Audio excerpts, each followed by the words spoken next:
What is up, everybody? It's Dr. Vibe here, host and producer of the award-winning Dr. Vibe show, the home of Epic Conversations. I'm the host of Epic Conversations 2018 Innovation Award given out by the Canadian Ethnic Media Association, and once a month, and it's very relevant in this conversation tonight, I host online conversations for fathers that are co-sponsored by Dad Central, which is Canada's national fatherhood organization, and Dove Men Care. And speaking of fatherhood, two of the gentlemen I point myself to when it comes to fatherhood are Kenneth Braswell and Lawrence Wilbon. And if you haven't heard about them, you're going to hear about them, and you need to hear about them because they're part of a great organization called Fathers Incorporated. A little background about Fathers Incorporated. It's a widely recognized national, international, nonprofit organization supporting fathers, practitioners, researchers, and policymakers that provides capacity building services to thousands of organizations working to ensure that fathers contribute to the healthy well-being of their children. And tonight we're going to have both of them sharing about two epic events like happening before the end of the month, like in the next like 15 days. And when I was reading this, I'm going, how are they going to pull off both of these events, virtual events, in the next like 15 days? I said, no, they'll find a way. So I'd like to welcome back again, Kenneth and Lawrence. How are we doing, gentlemen? Doing good. And yourself, Doc? I'm blessed, highly favored, magnet for miracles, and a solution for someone's problem. And Mr. Wilbon? I'm doing good. I'm glad to be here. Good to see you again. Always a pleasure. Always a pleasure. I am very humbled with all the amazing, necessary, and prolific and impactful work that you're doing for fathers, not only in your own country, the United States, but around the world. So I just wanted to say up front, respect. Thank you. Really appreciate that. Thank you. And what we're going to do is just spend a few moments for each one of you to give a little bit about your background. So I'm going to start with Kenneth first. And so 30 years in the not-for-profit game, doing work in various organizations from the Urban League, NAACP, YMCA, Big Brothers, Big Sisters, Boys and Girls Club.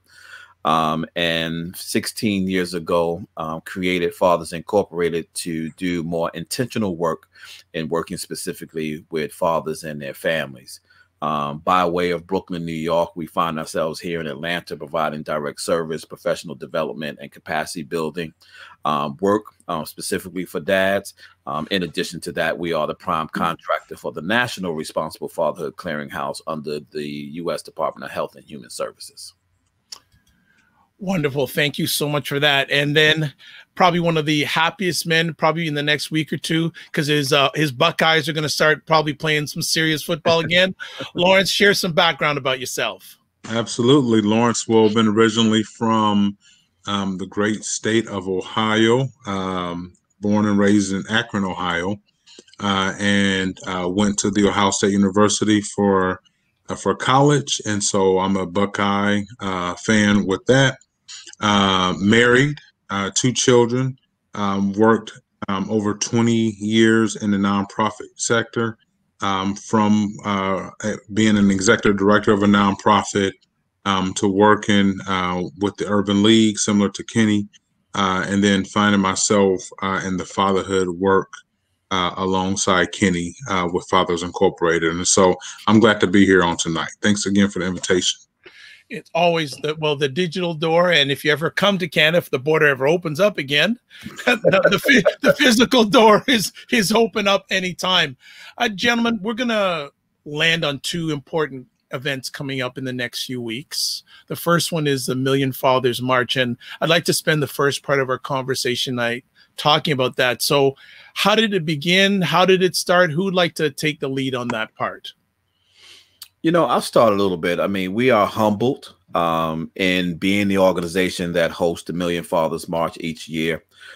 This was started some years ago. I'm not going to count the numbers, by my good friend out of Chicago, Philip Jackson, rest in peace, from the Black Star Project, who started the Million Fathers March when I was the director of the New York State Fatherhood Initiative, and he called me and said, "Ken, I got this idea in encouraging fathers to take their children to school. Would you support me?" And I'm like, "Absolutely, let's make it happen." And he jumped into it, and he did it for years. There were some years where he had 700 cities involved across the world, and then unfortunately, he had cancer a few years ago, and we went up to, a couple of friends of mine went up to Chicago to meet with him to talk about how we could support him and support the Black Star Project. And he asked me at that time if Fathers Incorporated would take over the Million Fathers March. And so we've had the pleasure of engaging that work in the last 3 years, 2 years. This would be the third year that Fathers Incorporated is leading it. Last year we had 91 cities. We impacted over 77,000 dads and close to over a quarter and close to almost 500,000 children in schools across the country. This year, obviously, because of COVID, we've had to take a shift in how we're going to actually make this thing happen this year. But we're excited to remain inside of the education space to encourage fathers to be more engaged in the academic lives of their children. That's fantastic. Lawrence, what was your experience the first time doing this great event? It was actually really overwhelming because I think, because the foundation had been laid,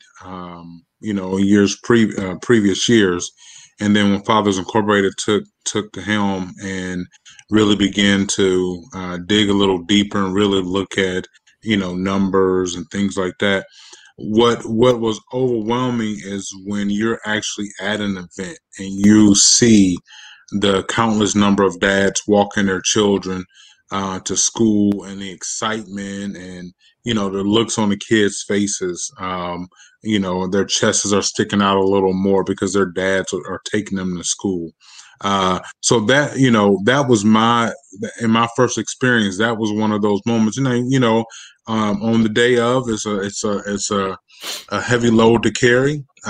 We were at sites at 6:30 in the morning, because it was the beginning of the school day, but the smiles on the kids' faces and then the fathers feeling that sense of pride outweighs those 6:30 mornings. 6:30 a.m. 6:30 a.m. And you had a lot of sleep that night, right? Nah, I can't say a lot. Let me ask, and I know, Ken, we have talked about before, but for a lot of people, this will be a brand new initiative. Mm-hmm. How easy, actually, here's a question. How easy was it to get schools on board and fathers on board this year compared to last year? Because it's a different platform this year. It's not a physical event this year. It's only a digital event. So what have been some of the, if any, potential challenges you've come into so far? I think the biggest challenge was me, not everybody else this time. I actually gave some thought to not doing it this year because of COVID and us not wanting to encourage large amounts of children and men to be gathered at a school. And what happened was people just kept calling me about it. They kept emailing me about it. They kept calling about the date and what are the plans and people. And it became, the noise just became too loud. And I was like, you know what? I got to figure out something to do. And so because we are just deep in the virtual world right now, and we were already planning the other event that we were doing, I said, you know what? Let's do something online, for dads who may or may not be able to go to their schools, but let's give them 3 hours of activities online to which they can actually enjoy that particular day with their dad. So we were a little slow in the administrative piece, which was actually getting information out and having schools signed up so that we can, tout all of the big numbers and reach that we do. But I think this year it focused us more on content of what we want to present this year, more than just making sure that the number of schools were involved. So the biggest challenge for me wasn't the public, it wasn't the schools, and it wasn't the dads, it was me. Yeah, because Little secret here. I know a number of weeks ago, about maybe a month ago, I asked Lawrence, what's going on this year? What's going on? And he said, Kenny's got just like too much going on. I don't know what's going to happen and all that. So Lawrence, in your heart, I'm saying, and I'll say it again, in your heart, yeah, did you want this to happen this year? Did you see vision of this happening this year? Absolutely. I didn't know how we would be able to pull it off with the whole social distancing piece and dealing with the pandemic. But one thing that I do know about Kenny is that Kenny is not a person that will allow any kind of those challenges to stop him. And so I should have known that there was something working in his head of how we were going to pull this off. And I think what we're going to pull off is a great product of, we're going to see a great product of his thoughts to be able to pull this off. Agreed. So what sort of planning has had to happen in this short period of time to make this a reality? First was looking at the date, and then was figuring out, how this was going to clash with the work that we were already doing. And then I think, I was talking to my wife the other day, and I said, I'm so amazed, humbled, and sometimes even shocked, that people that I call to ask to do something for me, to give of their time, that they answer so quickly and deliver so freely. And I'm not talking about, not that, these folks are, way above, but they're busy people, they're prominent people. And I just happen to know them personally. Many of these guys that are, prominent authors today, I've known them for over 15, 20, 25 years. And so, when I pick up the phone and call them, I know they're busy. I know that they're in the midst of their own glory right now. And here I am talking about, can you take, 15, 20 minutes out of your time and let me interview you? Or can you send me a video, knowing that, they're busy? But when they say yes, I'm always humbled by that. And so that was what I thought was going to be the biggest challenge for me. How can I get people to actually provide me some content that would actually get people excited about coming virtually online for the Million Fathers March? And I think we succeeded in doing that. Nice. So I want to parking lot the march just for a second. From both of your experiences personally and what you're hearing in the father community, what has 2020 been like for fathers? Yeah, let Lawrence touch that. He's out there. Well, it's interesting you say that.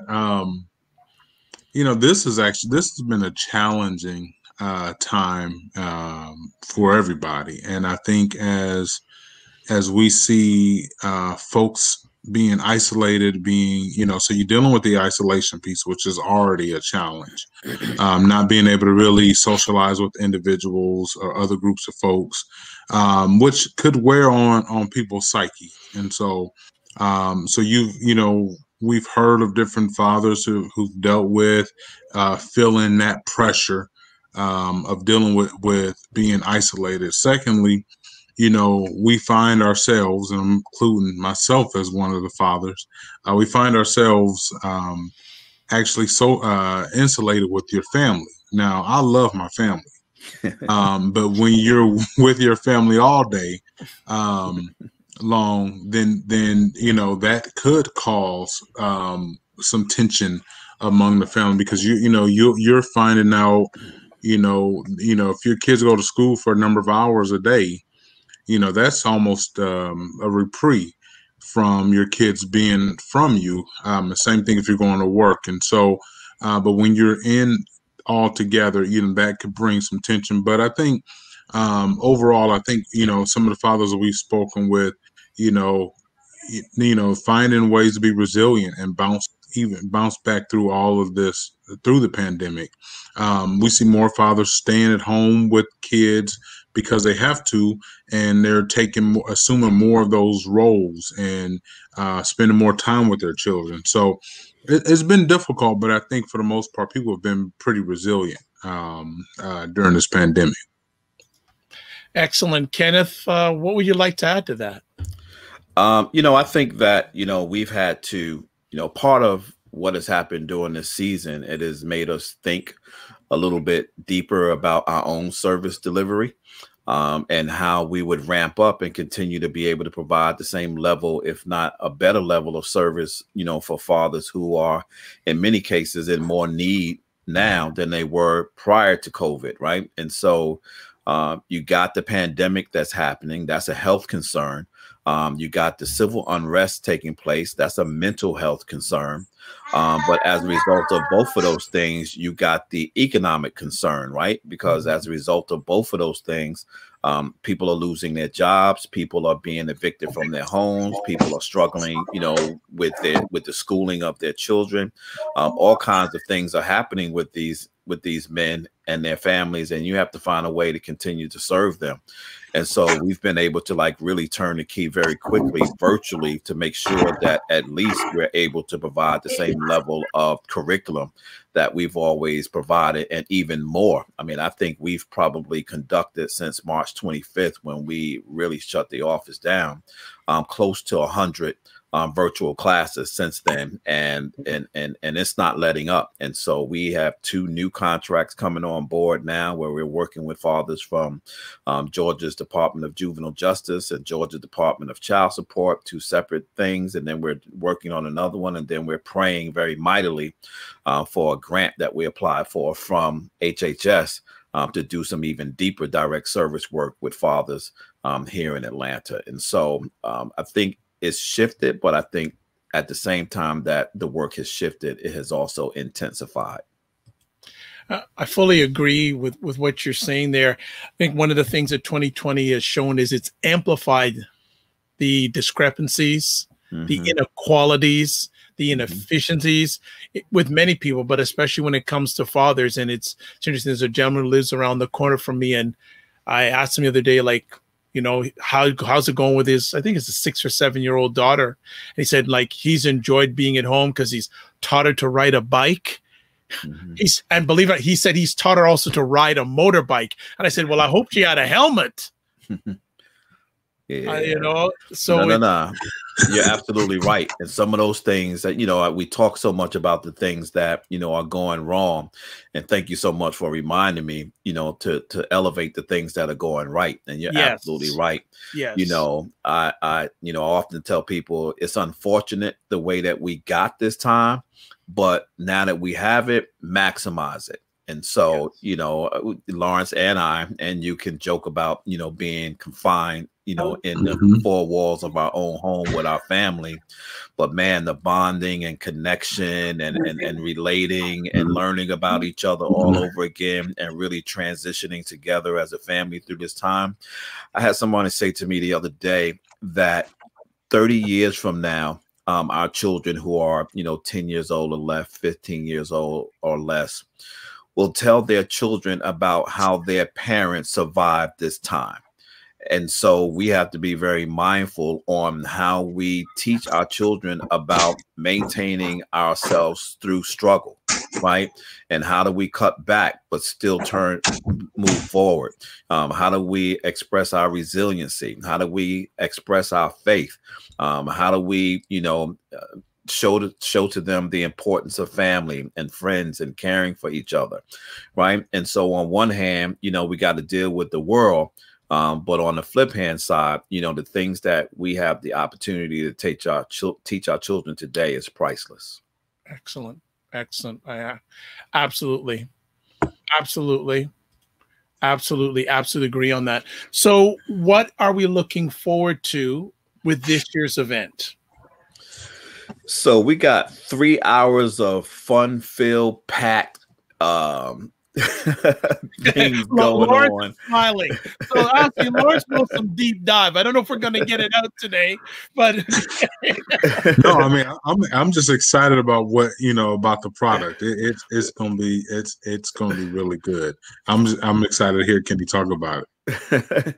And so we have 3 interviews. My 13-year-old nephew, who is now living with us from New York, is now with us in Atlanta. And he came in one day. This is actually what sparked the idea. He came in one day and he told me, he's like, Uncle, I read the book that you gave KJ, the new kid. And I was like, oh, Jerry Craft's book? And he says, yeah. I said, you know, I know him, right? And he's like, you know him? I was like, yeah. I said, I was like, what do you like about him? And he started talking about his book and he started talking about the art. I said, yeah, I got to get him on the phone one day to talk to you about how. I said, I've known Jerry for almost 30, at least almost 30 years. I've known him, or at least 25 years. And so when I said it to him, I was like, you know what? I should get him on the line and just let you interview him since you just read the book. And so I flipped Jerry Craft a text message and said, yo, you got about 30 minutes for my nephew to interview you about your book. He just read your book. And I'm thinking about using the interview for something that I'm thinking about with the Million Fathers March. And he flipped me back and said, yeah, let me know when. And so my nephew gets on the phone with him. He interviews him. And I said, okay, this is the start. What else can I do? Who else can I call? So I called a good friend of mine, Jessica, who runs an organization out of DC called the Culture Queen, who does some stuff online in DC and online and teaching children, you know, about character traits. And I said, Jessica, can you do like a 20-minute activity on video for me and send it to me specifically for the Million Father March? And she said, yeah, I got you. And I was like, all right, who else do I know? And so Ronnie Thomas, who is here in Atlanta, does something incredible called Fun Weird Science, where he does activities online and teaching young children about the wonders of learning about science. And so flipped him an email. He says, yes, I got you. And I was like, all right, let's see how much further can we take this. And so then I saw another good friend of mine, R. Gregory Christie, who is probably one of the most recognized African-American illustrators in this country, who just wrote a book in the West End about a neighborhood here in Atlanta. And so, and we've done some work with him. And so I called him and said, hey, can I get you on the phone so I can interview you with my nephew for this thing I'm putting together for the Million Father March? And he said, yeah. And so Andrew, I give the book to Andrew to read it. So I said, Andrew, I need you to read this because you're going to interview Gregory. He's like, Uncle, are you serious? I was like, yeah. I was like, we already set it up, but I need you to read the book. And so he hands me the book back and I looked down at it, never had seen the book, didn't know much about the book. And I looked down at the book and I saw the author and I said, oh, Will Powell wrote this? I was like, I know Will. I said, let me give him a call and see if I can get him on the phone with Gregory. This way you can interview both the author and the illustrator. And so we got the two of them on the line and they agreed and we interviewed them. And then a couple of days ago, another good friend of ours, Derek Barnes, who is probably one of the top outside of Kwame Alexander, Jerry Craft, and Derek Barnes are probably the hottest African-American children's book authors around the world right now. I was like, hey, I know Derek too. And I flipped him on Facebook and said, Derek, I was like, you got some time to hop on the phone and do an interview? And he said, yeah, I got you. And so, and then lastly, another good friend of mine, Griff, who is the co-host for Get Up Mornings with Erica Campbell on the gospel station, started a lunch and read or read and lunch. And so he's been reading online and it's so entertaining that every Monday I actually stop and watch him because he's also like, he's been a comedian for 30 years. And so I sent him an email and I said, yo, Griff, I was like, would you mind doing a special Million Fathers March lunch and read?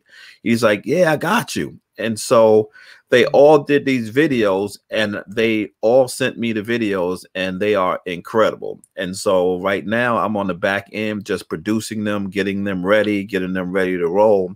And so we got one other person who contacted me that I'm waiting for his piece to do some storytelling for us. And he's a prominent individual that's doing some work, you know, out there in Hollywood, has been in a couple of mini series and is here in Atlanta and did some stuff with us early on when we started doing Real Dads Read. But as a result of all of their generosities, we now have 3 hours of jam-packed, culturally filled, entertaining individuals that's going to just bring some activities to the forefront to celebrate this, our 2020 Million Fathers March. So we're extremely excited about it. Well, that is huge. And, you know, you mentioned Kwame Alexander.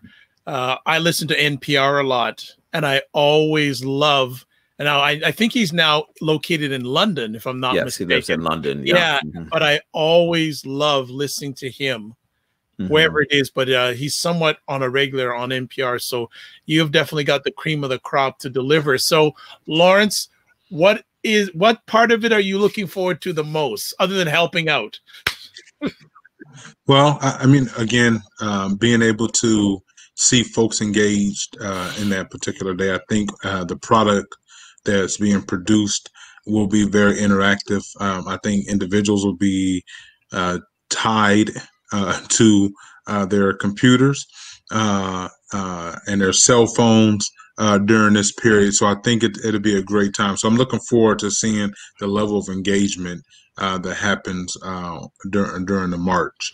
And, you know, it is going to break up, to me, it's going to break up some of the monotony that we're dealing with.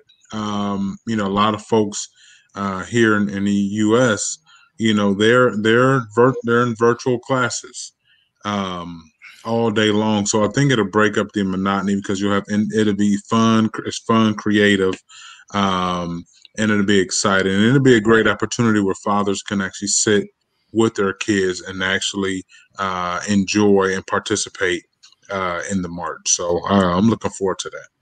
Excellent. Just want to go ahead, Kenny. Sorry. And I'll be moderating it live. And so the Nice. second one that we're doing, it's going to be fully produced, but this one I'm actually going to moderate it live so that I could do some real-time things on that morning, you know, with people, getting them excited about tuning in. So you're the hype man. Yeah, I'll be the hype man that morning. Yeah. I'll make sure it goes to yeah in the comment section. That's great. I was actually thinking about going to get my DJ equipment and bringing some little DJ equipment in here. Bring it. Bring it, Kenny. I'd love to see it. That'd be so hype. One of the great supporters of the Dr. Vibe show, Dr. Tachi, who's located in Florida, she said she is a big fan of Ronnie Thomas. Yeah. Big fan. And she herself hosts one of the best live streams out there about media, tech, and pop culture. It's called Mediascope, on every Wednesday, 5 p.m. Eastern time on Instagram Live, and then 6 p.m. live on Facebook Live, WJMS Radio. What am I forgetting here? Oh my gosh, I usually don't forget, but let me just do it. Instagram, Facebook Live, WJMS Radio, and LinkedIn. I think I got it right. I know I messed it up, but you know what I'm talking about, Dr. Touch. You know I ain't going to forget you. So let's put it out there. Kenny, when you were on the Dr. Vibe show last, you mentioned something about the blueprint. Yeah. And I'm going, And I know Kenny just a little. And I said, Kenny's got something up his sleeve. So then I'm seeing, as I follow Kenny, Lawrence, and what Fathers Incorporated is doing, I'm going, okay, you release a document. I'm all over that. Then I said, okay, you're doing a virtual event 2 weeks after the Million Man March. I'm going, Kenny and Lawrence don't play. 4 days after the Million Man March. Well, even worse. Even worse. Even worse. I'm sorry I was incorrect. But as we say in Jamaica, both of you're mad? Yeah. So give us some background. And I have read it. And first of all, congratulations to the organization. Huge, impactful document, and so relatable, I think, not only in the United States, but all around the world. I will say that you've created a global document for the journey of Black men. Wow. So before I talked about the blueprint, let me just tell you that the The idea was mine. The thought process was mine. The concept was mine. But the words that hit the paper was delivered by the second half of the amazing Wilbon team and the co-principal of Wilbon Academy, Dr. Matisa Wilbon, and so, which is Lawrence's wife. She is a beast. Okay. Well, I need to have that lady on the Dr. Vibe. Yes, you do. No, she is straight fire. She is straight. You want to hear from her about this. Yes. Not me. Yes, because that document, like, we got to talk offline about that, because I want to get your permission to use parts of it for a pitch I'm doing here in Canada. That's Absolutely. How impactful. That's how impactful it is. But so, Lawrence, you don't get away again. Like, I'm always in trouble.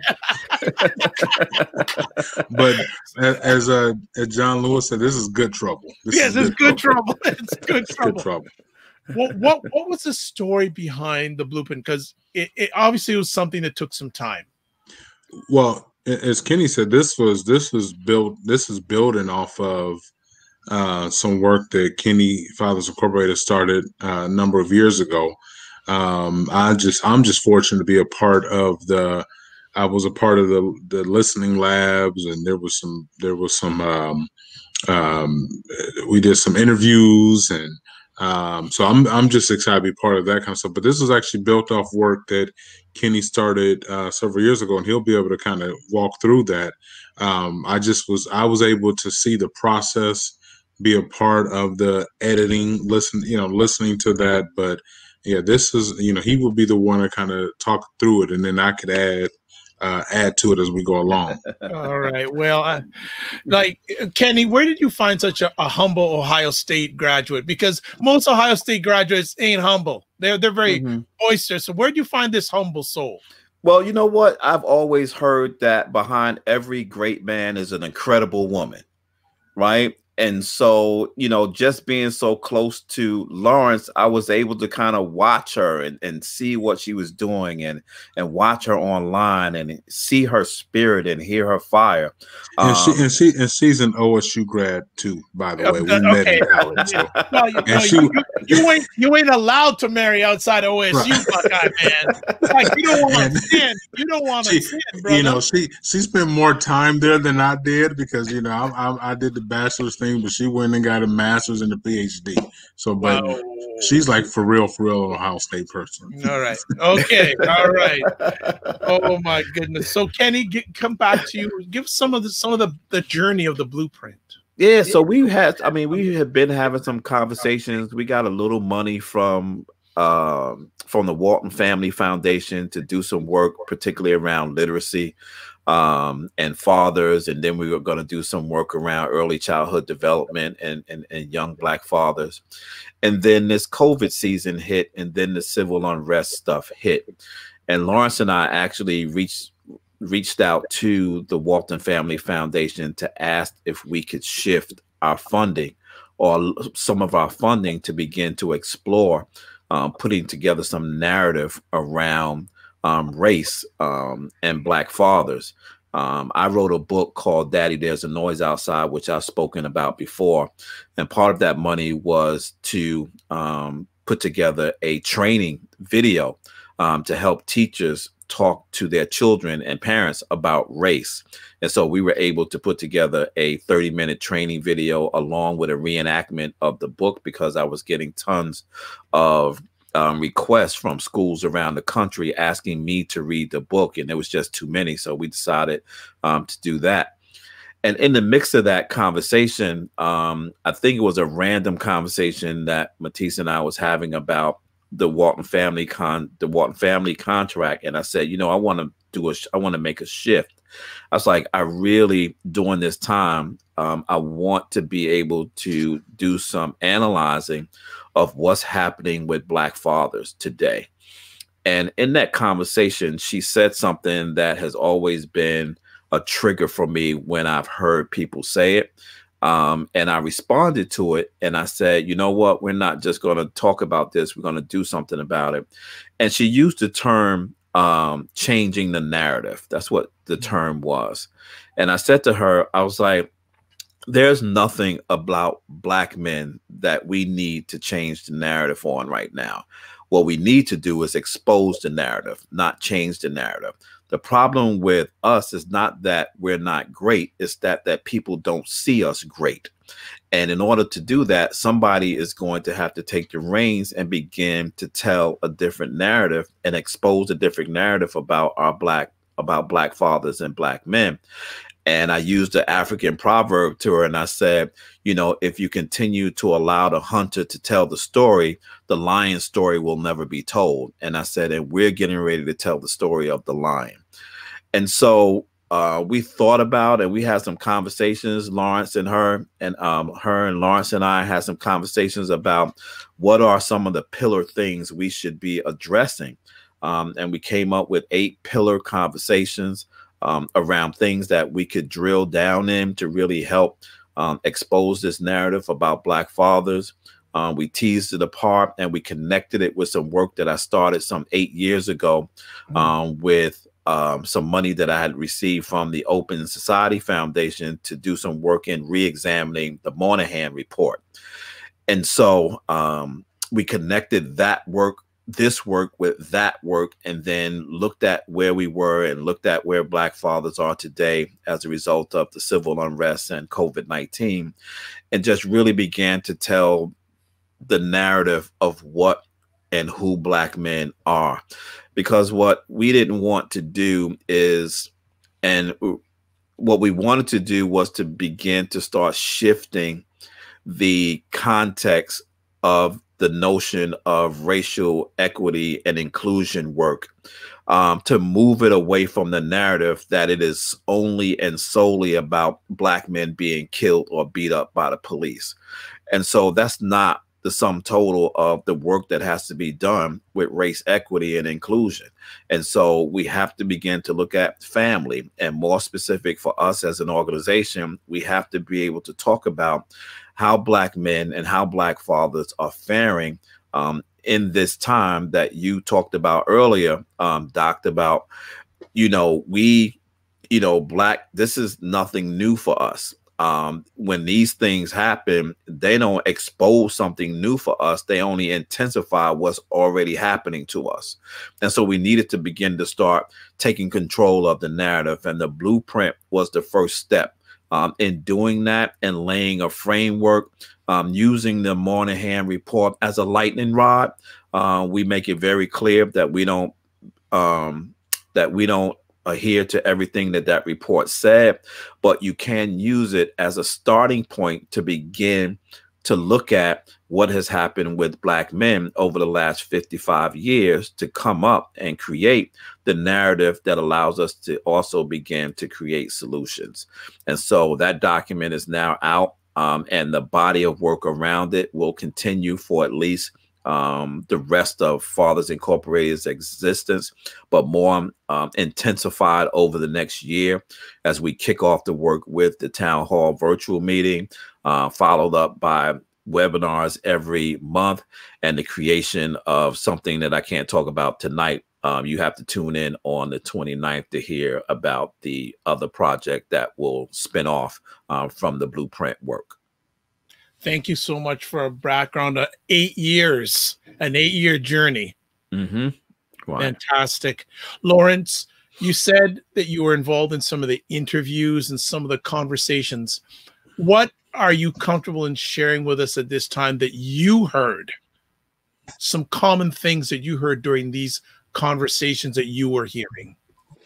Yeah, it was definitely very confidential, so I won't share a lot of information, but the gist of what I will share, what I heard was that, as Kenny said, we have to stop having this conversation about changing the narrative, because there is a narrative there, and we just need to expose it. And the narrative is not always what media says the narrative is either. And so even based on some of the feedback from some of the interviews, I will say, although there are challenges in our community, and a lot of it is because of systemic reasons, But there are also there's a lot of positive things that are going on that, of course, don't get all the attention that we would hope that it would get. And so I think from the gist of the interviews that I kind of listened and set in on, a lot of it was around the need for family support, the need for economic development with jobs, and we've heard some real stories about how the system has caused some ill will, if you will, within families. So I think the blueprint is allowing, and I'll say this, and I hope Kenny agrees with this, the blueprint is, for me, it is the roadmap. It gives us an opportunity to be able to share some of the things that are plaguing our community, particularly our black men. But then it also there's some recommendations, some fixes that we're recommending that needs to happen in order for all communities to be healthy and whole. Excellent. I'm going to put it out here that not only I hope, my hope and prayer is that the blueprint begins controlling the narrative. Because one of the reasons why I started this journey over 10 years ago, over 2,000 conversations ago, was I was sick and tired of the portrayal of Black men, especially in the media. Right. All I was seeing was us being incarcerated and entertainers. And when I mean entertainers, that doesn't mean like someone who's singing. That means playing sports. Because at the end of the day, when you're playing sports, you're performing to get paid. You're an entertainer. So this really sings to my heart deeply, that I said right from the beginning, I wanted a place where Black men could control the narrative. And now I've added in 2020, a safe and brave space. Because I always hear about the safe space, but add on to the brave space. And I added that brave space on because earlier on this year, I was up in the Yukon, the Northwest Territories, at a 3-day conference where they were changing the service delivery to Indigenous families. And they asked me to come up there, me looking like I do, to talk about how to engage with their fathers, because most of the people in the audience were women, either white or Indigenous women. And the gentleman who was facilitating the conference said, we want to create a brave and safe space. And that has stuck with me forever. And especially when we're dealing with Black fathers, they need that safe and brave space. Yeah, no, it's interesting because, when you just talk about safe and brave space, when we created Gentle Warriors Academy, which is our academic arm of Fathers Incorporated, the tagline of Gentle Warriors is a courageous pathway to fatherhood. Nice. And so it lines right up with safe and brave, because it takes courage to be the kind of man that you need to be for your family, children, and community. And so I love hearing when there are other purposes that God is putting in the midst of people that align with other purposes, right? And so, and it says to me that where no man is an island, and God doesn't have us out here by ourselves doing this work, but he does have us in our own lanes. But just because we're in our own lanes don't mean that we can't be on the same highway. Absolutely. Received. What should we be looking forward to with this great event? Because like I've blocked my whole day off. So like, unless there's a huge emergency, I am where I am right now that day. And like, how did you get some of the outstanding people who are, and share some of the people that are going to be part of this epic event? Again, I called and they responded. And so the anxiety I had over putting this virtual event together was that I was not going to be able to corral their busy schedules. I had anxiety about that. It was kind of like, oh my God, I know it's going to take me like 3 weeks to like get a date to nail people down to just produce their particular panel or their speaking engagement. And I sent out, I woke up one Saturday morning with that anxiety on me, and I sent out emails to everybody, and I gave them some dates to kind of pick from. And by the end of the weekend, I had nailed down the schedule, you know, for everybody to do their taping. And so over the last couple of weeks, still had a level of anxiety because I was just hoping people were going to have to drop out and drop in and had to cancel and all those kinds of things. And at a minimum, none of it has happened. Everybody, in fact, today, which is now 2 weeks and some days away from the virtual event, all of the sessions are produced except for one, which hasn't been taped yet until Thursday, but they are all produced and ready to go. So I now have 2.5 weeks to sit back and just promote it and wait for the day to come to really begin to expose people, you know, to this new narrative. And so I've listened to all of them. And every time I listen to one, the goosebumps, I just get chills listening to some of them talk about their respective conversations. And so there will be 15 speaking pieces and panel discussions, and some special guest speakers that actually popped up that wanted to do something specifically special for this. And some promos in the middle, and in this one, all of the transitions are going to be pre-recorded too. So I'm not doing this one live. This one is just going to run through, but I'm not doing those until like 2 nights before, so that they're fresh up until then. And so we're excited, and so we do have a lot of great people that have shown up to do sessions in here. We have 6 main speakers, starting with Dr. Matisa Wilbon, who's going to set the schedule and set the tone for the the Blueprint Virtual Town Hall, and talking about why we're doing the event and why the Blueprint. Followed up by Dr. Armand Perry out of University of Kentucky, who was a phenomenal young man and researcher that is really coming of age. He's doing some awesome and great work in Kentucky with families. And then Dr. Janice Kelly, who is out of Long Island and Malloy College, who has done some extensive work on the perceptions of Black fathers in the media. And I just finished hers today. Hers is incredible. Just her walkthrough on how Black fathers have been portrayed in the media since television, you know, was a thing up until now. And so she's excited about some new work that we want to do to begin to add some other components into that work. And then Dr.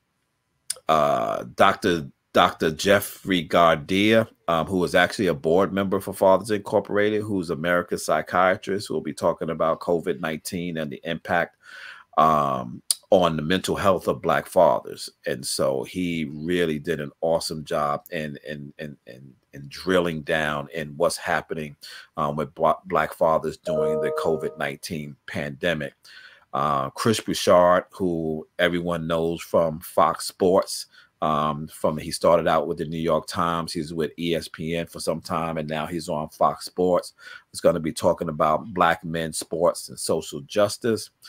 And then we are going to have the awesome Dr. Reverend Jamal Bryant from New Birth here in Atlanta. That's going to be talking about faith and where are all the brothers in church and in faith today. And so those are the speakers.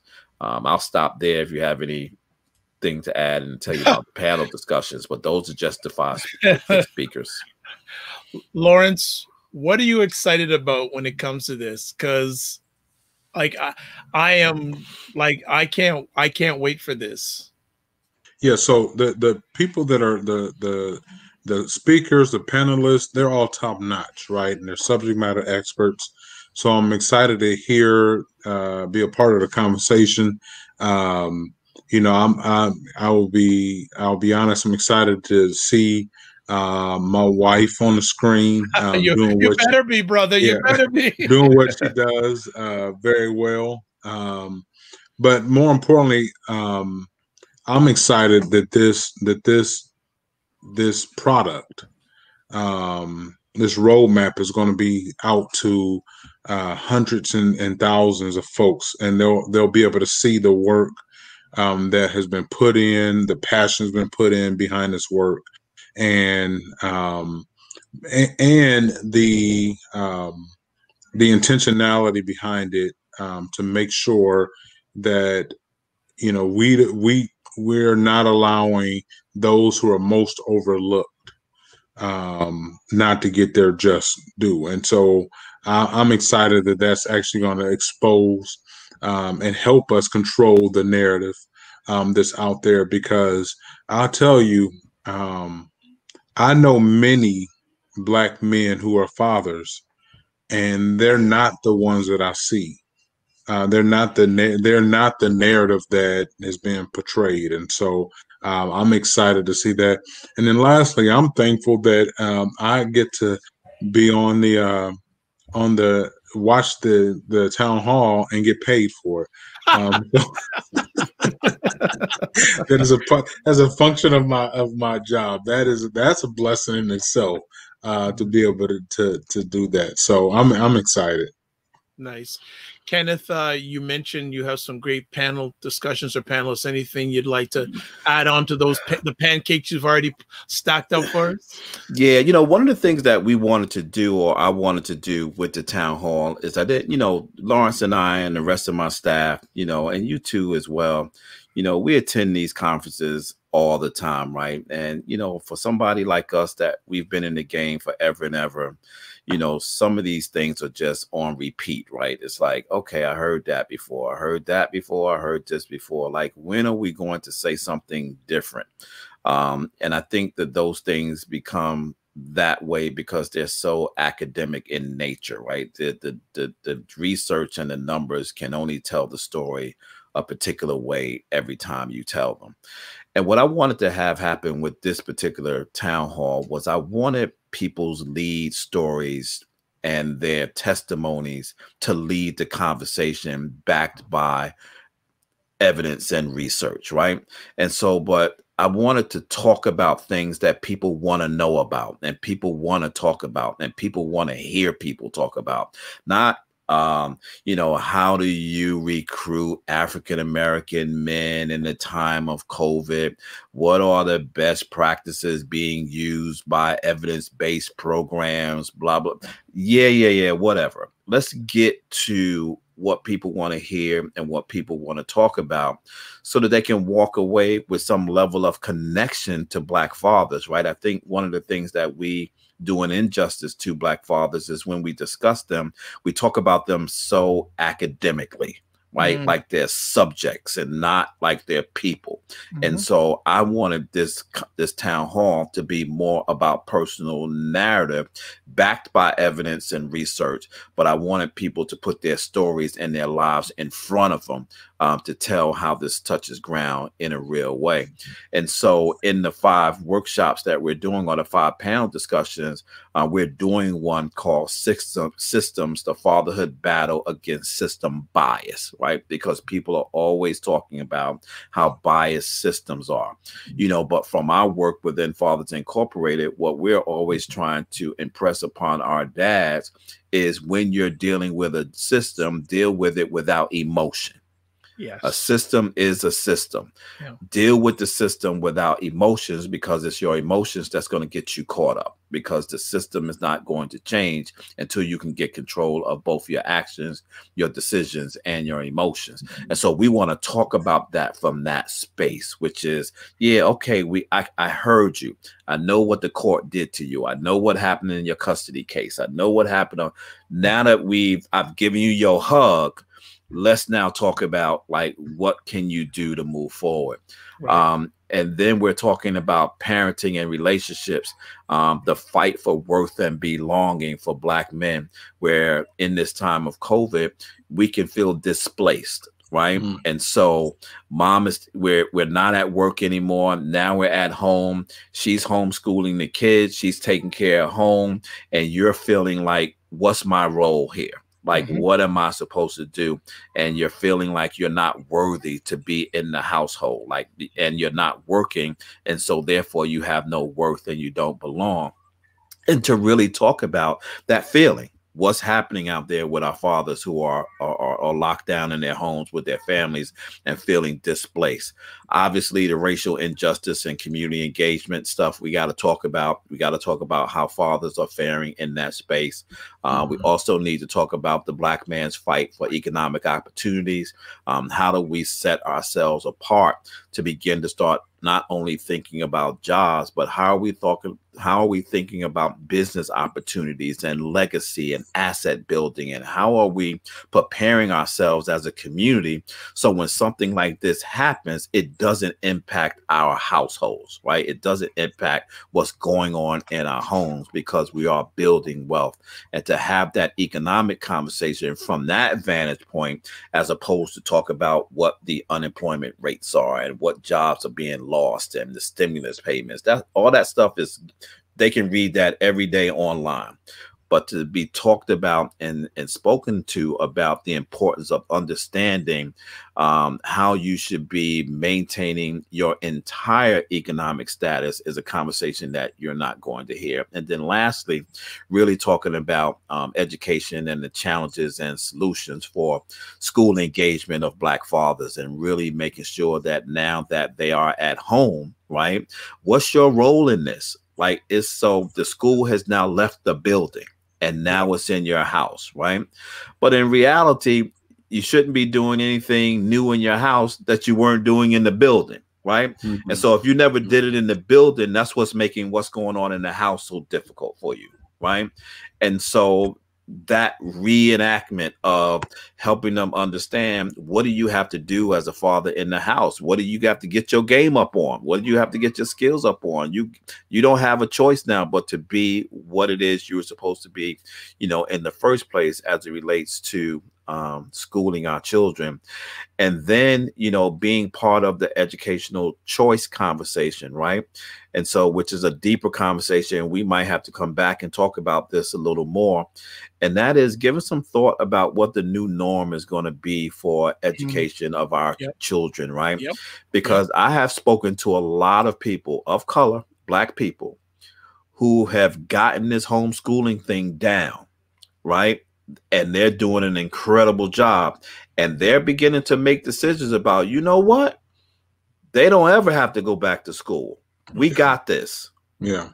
And if more people begin to start thinking about not sending their kids back to school and homeschooling, how is that going to impact Black fathers and Black families? And so those are the conversations that we're going to be having with some great panelists that could drive those conversations home and really have what I'd like to call a community conversation, but end up calling it a town hall. So that's wonderful. And the whole educational, especially the educational aspect, is interesting.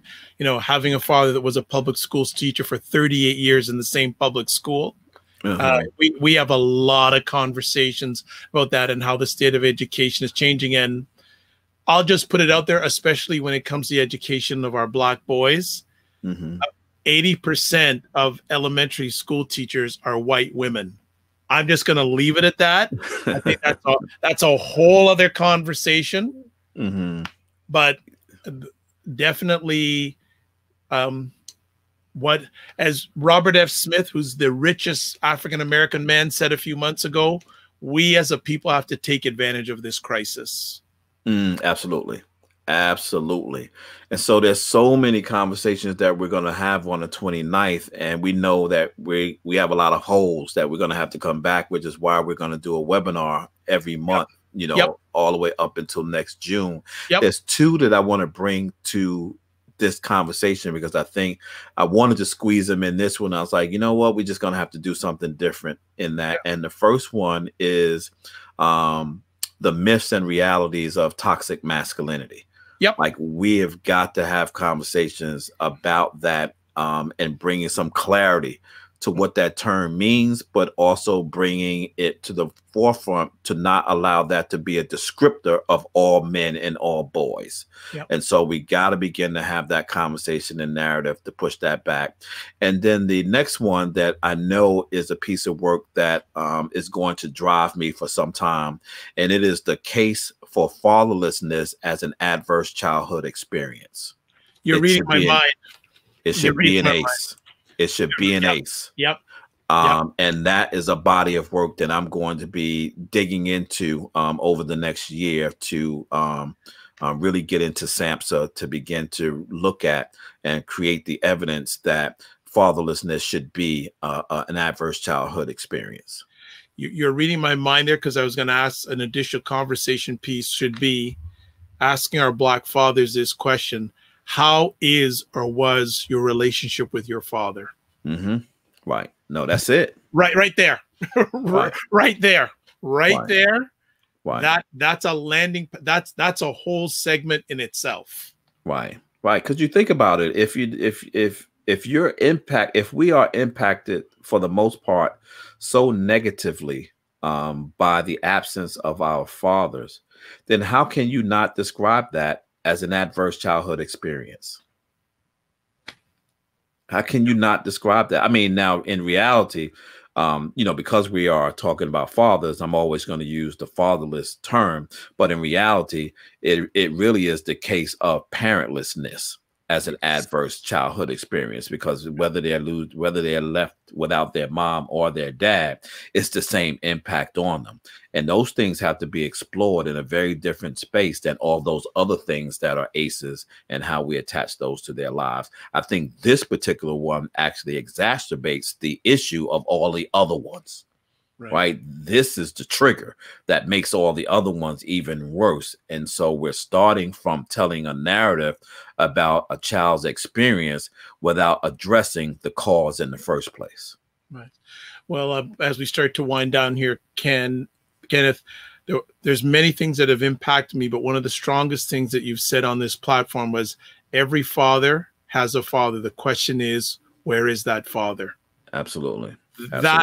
That just like, that's like a chip in my head that's implanted. Mm-hmm. That's implanted. Gentlemen, I know you've got a lot of things on the go, so we'll start winding it down. I'm going to have Mr. Lawrence first. I've got a two-part question for both of you. Lawrence first. Actually, three-part. First, okay, let's do it in three segments. First of all, how do you want to feel after these two events? Lawrence first. I guess I'll say accomplished, but then also challenged. So I want to feel accomplished and challenged, because I know that although the events will happen, we could mark it off as being done, but the challenge behind it is there's still a lot of work that need to be done. So those are my two words, I would say. Kenneth? This is a big one right here. You know what? Enough. Enough.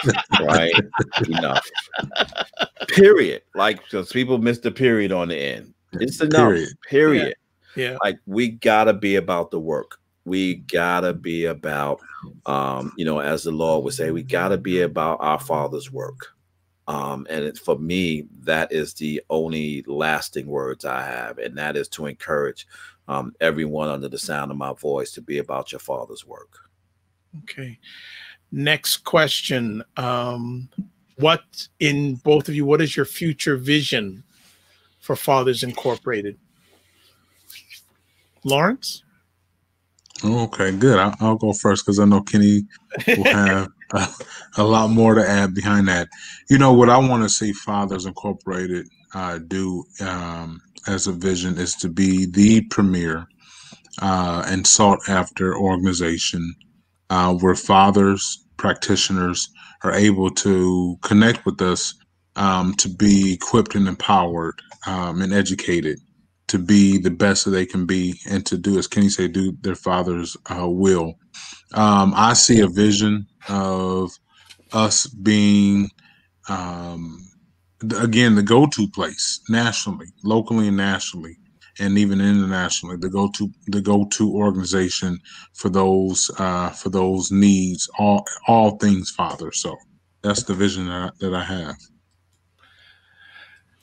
Kenneth, I know you'll be a little bit even deeper dive. Go ahead. No, I'm going to be extremely short because he covered it all. But Lawrence always does something that needs no words, but will explain everything that I'm thinking right now, and it is. Wait for it. Wait for it. I almost if anybody watches wrestling, there was Dwayne Johnson was known as The Rock, and he always used to have this line: "You can smell what The Rock is cooking." Well, he's cooking. You can smell what Kenneth is cooking. He ain't gonna give you the meal yet, but there's something cooking. It's like just like someone in a drama with some out of their sleeve. Pinky and the Brain. Remember Pinky and the Brain? Pinky and the Brain. I don't know what we're going to do, but it ends with us taking over the world. Well, you see, and it's interesting because, again, you're both reading my mind. I said global. But we'll leave it at that. So final thing I'd like to ask from both you. As we mentioned earlier, 2020 has been a challenging year for many Black fathers. What message would you like to share with them? Lawrence first. I would say keep the fight. Keep fighting. Our people in particular are a very resilient group of people. And so there have been some worse situations that we may not have encountered, but our ancestors have.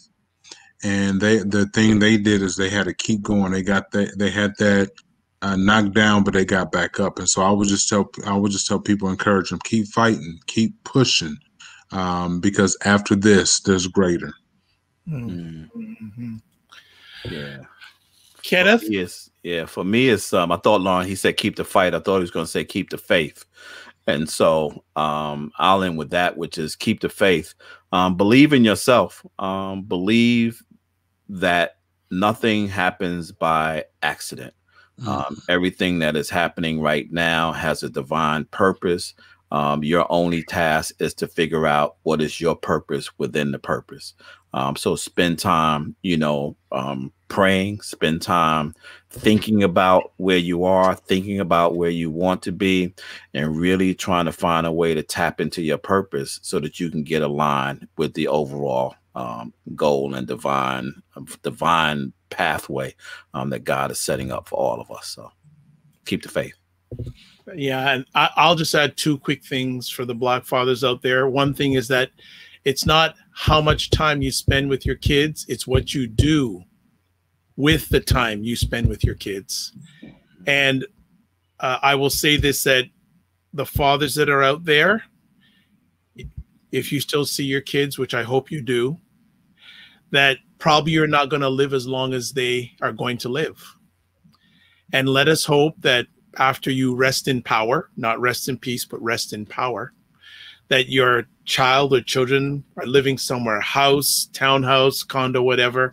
And I hope and pray that inside that home, because you want a home, not a house, that there's a picture of you. And that you want, when someone asks your child or children who's in that picture, they have powerful, positive things to say about you. Absolutely. Yeah, I like that.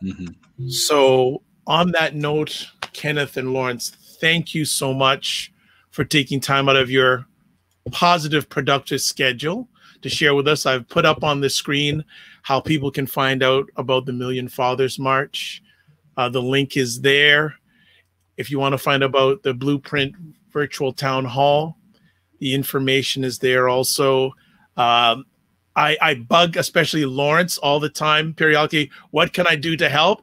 So I'm going to put it out there to both of you. What can people do to help Fathers Incorporated? So the first thing is the first link was right to the Million Fathers March. The second link should just be to fathersincorporated.com. Very simple. If you're on millionfathersmarch.com, you're in the Fathers Incorporated ecosystem. You're inside of there. And so it really doesn't matter. But just support us in any way you can. Listen, I am a CEO of a not-for-profit organization, so I'm always lead you to the donate button at the top of our homepage on our site. And so, but you can support us. That supports what we do. That reports what we do. But more importantly, I would like to say to you, support a dad in your inner circle. Support a dad who's struggling with something, who really needs affirmation from you, who really needs to know that he matters and he is essential. Find a dad in your circle, whether it be in your church, whether it be in your office, whether it be in your own family circle. Encourage a dad. Encourage a dad to believe in himself. Any final words, Lawrence, on top of that? No, Kenny took the words I was going to say. Donate, donate, donate. That's a great way to support. And then even for the two events we have coming up, there are registration links that you can go on. And we would love to have folks connected within our ecosystem. And the thing is, once you're connected. And so you'll be able to find out about all the other things that we have coming up and other ways that folks can be engaged and involved. So, gentlemen, thank you both, your families and your team and your team's families for the continuous work you've done in the past, present, and future. I look forward to one day you reaching out and saying, Dr. Vibe, we need some more of your help. I will have a yes moment. Oh, we coming. Oh, good. Because I'm ready. I'm ready to put things aside because this is very passionate. And many times when I'm here in conversations with fathers, I go, we need Fathers Incorporated, something like that here in Canada, especially for Black fathers. So we coming. Okay. We coming. All Keep right. advancing the blueprint. That's what you could do. You said earlier that you wanted to do something with the blueprint. You have our permission to do that. Oh, go forward. Thank you. All right. Thank you so much. I'd like to thank everyone who caught this conversation live on the replay. It's appreciated, not taken for granted. Emmanuel, Tachi, Mike Dorsey down, I think, in Georgia. Yeah, I believe. Dr. Tachi, thank you so much. And Emmanuel says, find children without dads and be a supporting dad. Very nice message. I am Dr. Vibe, host and producer of the award-winning Dr. Vibe Show, the home of Epic Conversations. I'm the host of Epic Conversations 2018 award winner in the area of innovation given out by the Canadian Ethnic Media Association. Also, I'd like to say that I host online conversations for fathers. I host and I co-produce them every month that are co-sponsored by Dove Canada, Dove Men Care, and Dad Central. Dad Central's Canada National Fatherhood Organization. Always like to end off my conversation like this. Live your life as a dream. If you can dream it, you can make it. Sometimes you have to get smaller to get stronger. Block assumptions, then aim bigger, aim better, aim higher, and wider. God bless. Peace be well. Keep the faith and love our fathers. It's important. Good night, everybody. Night. Good night.